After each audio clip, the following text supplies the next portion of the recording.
দার্জিলিংয়ের কমলালেবু শিলিগুড়িতে। প্রতি বছর শীতের শুরুতে দার্জিলিংয়ের কমলালেবু পৌঁছে যায় শিলিগুড়িতে। দার্জিলিংয়ের কমলালেবুর বিশেষ সুখ্যাতি রয়েছে। শিলিগুড়ির বাজারে এই কমলালেবুর যথেষ্ট চাহিদা থাকে প্রতি বছর। এই বছরও রয়েছে চাহিদা।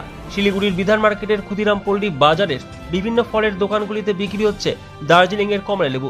তবে দামটা একটু বেশি, কোথাও 140 টাকা করে বিক্রি হচ্ছে কিলো প্রতি, কোথাও বা 150 টাকা, কোথাও 130 টাকা কিলো প্রতি।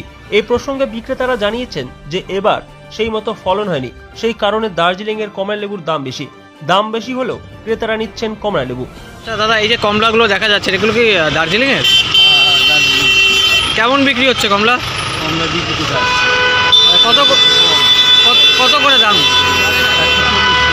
কত? 140 টাকা। দামটা কি বেশি এবার?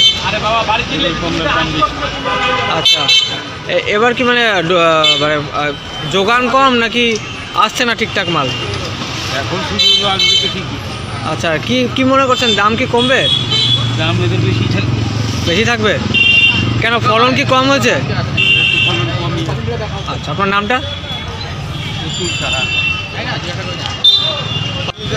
কত দাম দার্জিলিংয়ের কমলার? 150 টাকা কেজি। দামটা কি বেশি এবার? হ্যাঁ, কমলাই নাই, বেশি তো হবে।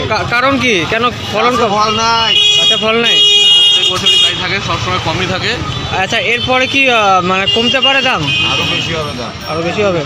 ক্রেতারা নিচ্ছে তো দাম বেশি সত্ত্বেও? যে খাওয়ার খাচ্ছে, যে দেখার দেখে যাচ্ছে। আচ্ছা আচ্ছা।